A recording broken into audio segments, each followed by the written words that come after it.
ሰላም በዚህ ቪዲዮ ተለያዩ የጥናት ዘዴዎች ተማሪዎች ስለሚጠቅሙ ነገሮች አወራለሁ።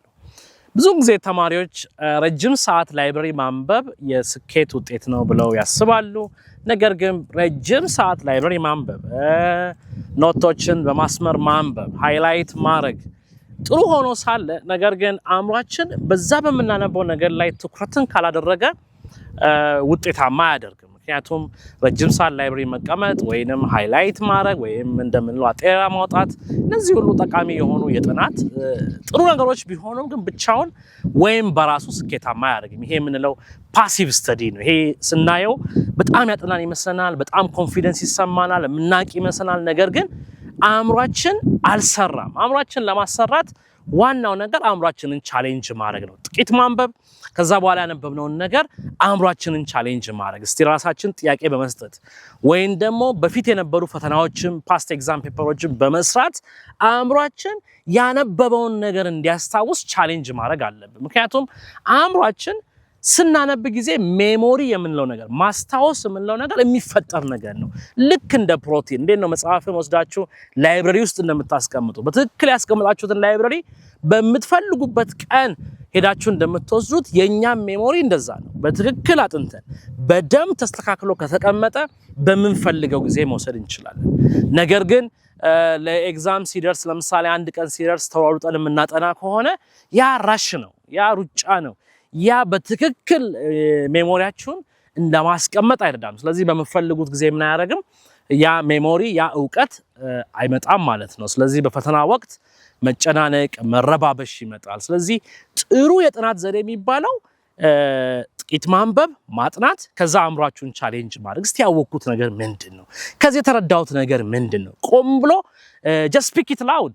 ይሄ ያጠናሁት ነገር እንዲህ ነው። ምናልባት ወክ እያደረጋችሁ ያንን ነገር ደግማችሁ ለራሳችሁ መንገር፣ በግሩፕ በመታጠኑበት ጊዜ ለጓደኞቻችሁ ከዚህ ጉዳይ ምን ታስታውሳላችሁ ብላችሁ ጥያቄዎችን መስራት፣ ጥያቄ ራሳችሁ መስራት፣ መረዳት፣ ይሄ በጣም ጠቃሚ ነገር ነው እንጂ ዝም ብሎ ደጋግሞ ኖትን ማንበብ፣ ደጋግሞ ያንን ነገር ደጋግሞ ማንበብ ማለት ሪቫይዝ ማድረግ ማለት አይደለም። ሪቫይዝ ማድረግ ማለት አእምሯችሁ ያነበበውን ነገር እንዲያስታውስ ቻሌንጅ ማድረግ ነው። you see ለዚህ ነው rereading is not a successful study. okay ስለዚህ አእምሯችሁ እንዲሳሳት ትፈቅዱለታላችሁ። ጥያቄ ሲሰሩ ጊዜ ብትሳሳቱ እንኳን ደግማችሁ ለማስተካከል እድል ይሰጣችኋል ማለት ነው። ሌላው ጥሩ የጥናት ዘዴ ከሚባሉት ውስጥ አንዱ ደግሞ self paced reading ነው። ምን ማለት ነው? ያ ማለት ኦኬ አጠናችሁ 30 ደቂቃ ዘን ከ30 ደቂቃ በኋላ ካጠናችሁ በኋላ ያን ነገር ሪኮል ለማድረግ በመሞከር ኦኬ ለማስታወስ በመሞከር ደግሞ አንዴ ብቻ አጥንታችሁ ብታቆሙት አእምሯችሁ ምን አያደርግም፣ ሜሞሪን አይፈጥርም። ስለዚህ ጀስት ተወሰነ ደቂቃ ማጥናት፣ ያንን ነገር ደግሞ እንደገና ነገ ማጥናት፣ እንደገና ከሳምንት በኋላ ማጥናት። ለዚህ ነው ሲሪየስ የሆነ ሪዲንግ ለፈተና አንድ ቀን ሲቀር አይጀመርም። ኦኬ ከፈተና አንድ ቀን ሲቀር የሚደረገው ነገር ሪቪዥን ነው እንጂ ጥናት አይደለም። አዲስ ነገር ለማወቅ የፈለገ ሰው ያን አዲስ ተማራችሁት ነገር የምታውቁት መቼ ነው? ክላስ በጀመረ ቀን ነው። a day before an exam is just a day for revision. It's not for a serious type of reading. ታዲያ ተማሪዎች ለፈተና አንድ ቀን ሲቀር ጥቂት ሰዓት ሲቀር አዲስ ኢንፎርሜሽን በሚያጠኑበት ጊዜ ፈተና ውስጥ ገብተው ኢቭን የሚያውቁትን ነገር ያደርጋሉ፣ ይረሳሉ። just is all about confusion. then panic ይሆናሉ፣ ይደነግጣሉ። ያ ድንጋጤ ደግሞ ልብ ምት ይጨምራል። ዘን ታዩታላችሁ you know the question ግን ምንም ነገር መስራት አትችሉም ማለት ነው። ስለዚህ የጥናት ሂደትን በማስተካከል እንዴት እንደምታጠኑ በማስተካከል ውጤታማ መሆን ይቻላል ማለት ነው። ሳዳመጣችሁ ያመሰግናለሁ። thank you። እንግዲህ አንዳንዶቻችሁ በዚህ ሳምንት ወይ ባለፈው ሳምንት ፈተና ላይ ልትሆኑ ትችላላችሁ፣ ወይም ደግሞ ፈተና በቅርብ ይኖራችሁ ይችላል። እስቲ ስለ ፈተና ሳምንት ነው። የፈተና ሳምንት የሚጠናበት ነው ወይስ ሪቫይዝ ቢደረግበት ነው? አንዳንድ ጊዜ ተማሪዎች ፈተና ሲደርስ ጥናት ይጀምራሉ። ይሄን በሚቀድመው ቪዲዮ ተናግሬዋለሁ። የፈተና ሳምንት አዲስ የህይወት ስታይል፣ አዲስ የኑሮ ስታይል የምትገነቡበት ሳይሆን የፈተና ስታይል የድሮ የምታረጉትን ነገር ከኤግዛም በፊት የምታረጉትን ነገር ያደረጋችሁ ለፈተና የምትዘጋጁበት ነው። ነገር ግን አንዳንድ ተማሪዎች እኔም ተማሪ ያለው አስተዋሳለሁ ፈተና ሊደርስ ሲል ሌሊቱ ሙሉ ማጥናት፣ አለመብላት ወይ ደግሞ በብዛት ቡናና ኮካ መጠጣት እነዚህ አይነት ልምምዶች አሉ። ይሄ ሁሉ እንደማይጠቅም ነው የምነግራችሁ።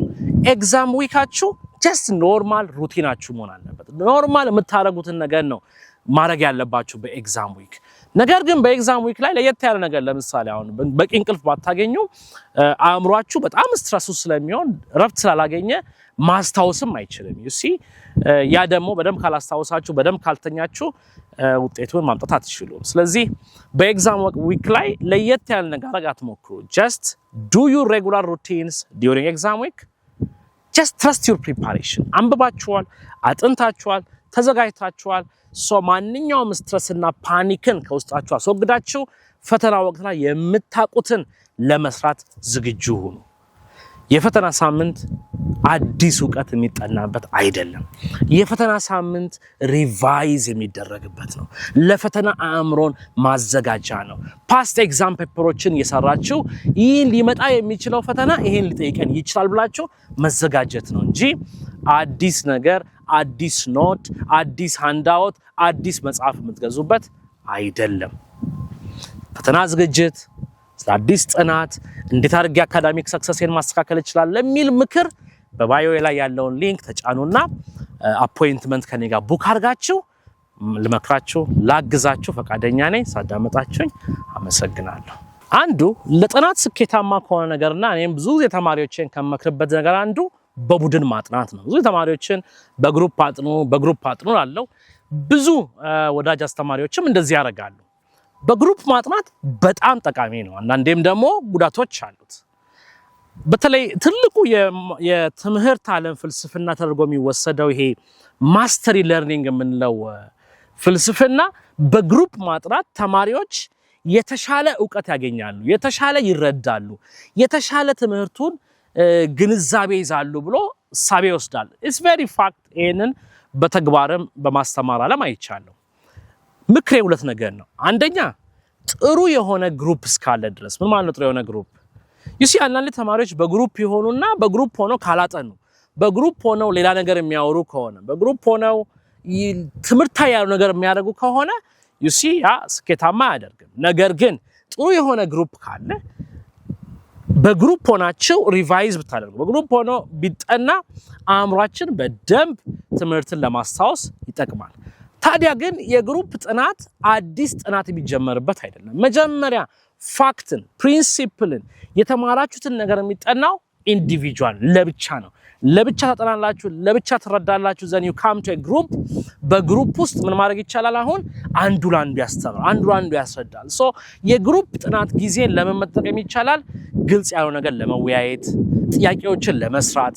አንዱን ለማስረዳት ነው እና በተለይ ሜሞሪ ሪቴንሽን በተመለከተ ያወቃችሁትን ነገር ለሰው ስታስረዱት ዕውቀታችሁ የማስታወስ እድሉ በጣም በሲግኒፊካንት መጠን ይጨምራል ስለዚህ አሁን ቴክኖሎጂ ምቹ ነው በዙም በጉግል ሚት ካላችሁበት ቦታ ሆናችሁ መወያየት ትችላላችሁ በግሩፕ የግድ ለማጥናት ድሮ ቅዳሜ ወይ እሁድ ዩኒቨርሲቲ ግቢ ውስጥ ትምህርት ቤት ግቢ ውስጥ መሄድ አያስፈልግም ከቤታችሁ ሆናችሁ እኩለ ሌሊት ላይ በግሩፕ ኦንላይን ማጥናት ይቻላል ይሄን እድል ተጠቀሙበት በግሩፕ ማጥናት ለስኬታማነት እጅግ በጣም ሚና አለው ይሄ ብቻ አይደለም ኮሙኒኬሽን ስኪላችሁን ያሻሽላል ኮንፊደንሳችሁን ቢልድ ያደርጋል so that you support one another you hold your friend's hand እና ፕሊዝ በግሩፕ ማጥናትን እንደ አንድ ጥሩ የጥናት ዘዴ ወሰዱት ለማለት ነው ስላዳመጣችሁኝ አመሰግናለሁ ኤርሚያስ ነኝ ሌላው የተማሪዎችን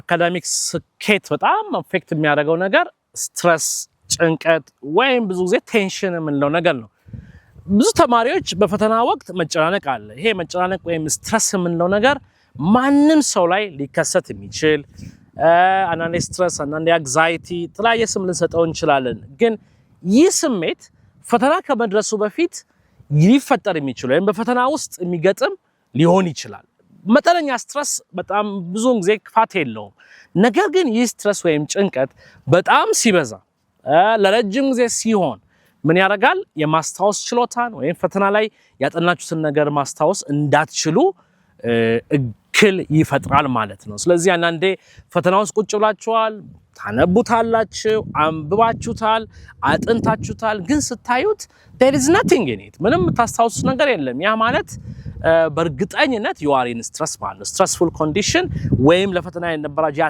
ቴንሽን ማስታወስ ችሎታችሁን ጋርዶታል ማለት ነው። ስለዚህ አንዳንድ ጊዜ ለረጅም ጊዜ ስትረስ ውስጥ መሆን ወይም ደግሞ ለፈተና አብዝቶ ረጅም ጊዜ መጨነቅ ከውጤታማነት ይልቅ ጉዳቱ ያመዝናል። ስለዚህ ዋናው ነገር እናንተ ስትረሳችሁን መጨናነቅ ሳይሆን በራሳችሁ ኮንፊደንስ ሆናችሁ እንግዲህ አስቡት ምን ብለናል በቀደሙ ቪዲዮ ጥናት መጀመር ያለበት ዴይ 1 ብለናል። ከዴይ 1 ጀምሮ ብታጠኑ በትክክል ሪቫይዝ ብታረጉ ፓሲቭ ስተዲ ሳይሆን አክቲቭ ስተዲ አእምሯችሁን ቻሌንጅ ያደርጋችሁት ብታጠኑ መሃል ላይ ደግሞ ረፍት ያደርጋችሁ አእምሯችሁን እንዲያስታውስ ብታረጉት ፓስት ኤግዛም ፔፐር ብትሰሩ ምን አድርጋችኋል ማለት ነው you've been preparing። ስለዚህ አሁን የሚጠበቅባችሁ ራሳችሁን ማመን ነው ማለት ነው። አጥንቻለሁ አቀዋለሁ ስለዚህ ፈተና ላይ ሄጄ ምን አደርጋለሁ ፐርፎርም አደርጋለሁ ብላችሁ you need to have that confidence። አጉል ቴንሽን ስትረስ ሳይሆን you should be bold I can't do it ብሎ መሄድ ያስፈልጋል እና መስራት ያስፈልጋል። ነገር ግን ይህ ሳይሆን ግን ይህን ስትረስ በዚህ ሁሉ መንገድ ግን ሶልቭ ካላደረጋችሁት ለአስተማሪዎቻችሁ ለስኩል ሳይኮሎጂስቶች መንገር ምንድነው በጣም በየጊዜው ጭንቀት ውስጥ ነኝ ብሎ መናገር ያስፈልጋል። አያችሁ ትንሽ የሆነ ጭንቀት ትንሽ የሆነ አንዛይቲ ፈተና መፍራት ሁሉም ሰው ላይ የሚገጥም ነው። ሁሉም ሰው ከፈተና በፊት ይፈራል። small anxiety small fear small stress is very common okay። ነገር ግን ከባድ የሆነ ስትረስ ከባድ የሆነ ጭንቀት መጨናነቅ ቴንሽን ስም ልሰጡት ይችላልላችሁ። ይሄ ግን ከልክ በላይ ከሆነ ጥቅም ሳይሆን እንደሚኖረው ጉዳት ነው። ከዛም አልፎ አንዳንዴ አካላዊ የሆነ ጉዳቶች ያመጣል። አንዳንድ ጊዜ ከፍተኛ የሆነ ራስ ምታት ይፈጥራል ይወልዳል የሆድ ህመም ያስከትል ይሆናል ከፍተኛ የሆነ ድካም መሰማት እየባሰ ሲሄድ ደግሞ ያደርጋል ማነጫነጭ ያስከትል ይችላል። ስለዚህ ወላጆች ብትሆኑ ጓደኞች ብትሆኑ ጓደኞቻችሁ መሃል አንድ ሰው እንደዚህ ከገጠመው ወይ እናንተ ራሳችሁ ገጠማችሁ ይሄ ምንድነው ብሎ ቆሞ ማየት ያስፈልጋል። ስለዚህ እውነት ነው ትምህርት አንዳንዴ አስጨናቂ ነው። የትምህርት ኢንቫይሮንመንት ስትረስ ትምህርቱ ሲበዛ ጊዜ ስትረስ ይፈጥራል። ግን ይሄን ቆም ብሎ አይቶ አንደኛ ጥናትን ዝግጅትን ማስተካከል ካልሆነ አስተማሪ ማማከር ካልሆነ ደግሞ የጤና ባለሙያ ጋር ሄዶ ምንድነው ይሄ ነገር በህክምና ሲፈታል ብሎ ምክር መጠየቅ እጅግ ወሳኝነት አለው።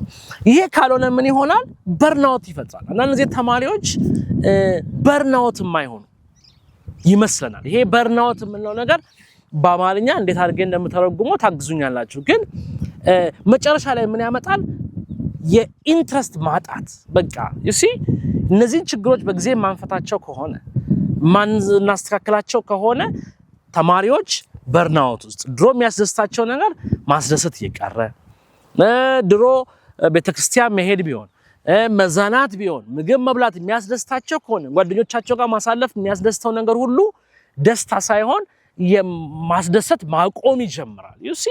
አይዞሌትድ ይሆናሉ። ስለዚህ ምንድነው ልጄን ወይ ጓደኛዬ ምንድነው he used to be so motivated but now he's been withdrawn ምን ሆኖ ነው የሚለው ነገር ቆም ብሎ መጠየቅ ወይ ምን ሆኜ ነው ብሎ መጠየቅ ያስፈልጋል። ምንድነው ያልኩ ያለሁት ጥቂት ስትረስ ኖርማል ነው ጥቂት አንዛይቲ ኖርማል ነው። እንዳይበዛ ምን ማድረግ ያስፈልጋል ቅድመ ዝግጅት ቅድመ ሪቪዥን ትክክለኛውን ያጠናን ዘዴ ያስፈልጋል። በራስ መተማመን ያስፈልጋል። ይህ ግን ከበዛ ስትረስ ከበዛ ረጅም ጊዜ ከሆነ አካላዊና ኢሞሽናል ዳሜጅ ያስከተለ ከሆነ ደግሞ ማድረግ ያስፈልጋል ማማከር ሳይኮሎጂስት ማማከር አስተማሪ ማማከር ወይም ሐኪምን ማማከር ያስፈልጋል ማለት ነው። ሳዳምጣችሁ ያመሰግናለሁ። መወያየት ከኔ ጋር ከፈለጋችሁ የተለያየ ምክሮችን ዋን ቱ ዋን ጋይዳንስ ከፈለጋችሁ በባዮ ላይ ያለውን ሊንክ ተጫኑና ቡክ አፖይንትመንት የሚለውን ሊንክ ተጫኑና ከዛ ያ ሊንክ ደግሞ በጉግል ሚት ካላንደር ቡክ ያደርግላችኋል። ደን አገኛችሁና እናወራለን ማለት ነው። ሳዳምጣችሁኝ ቴንክ ዩ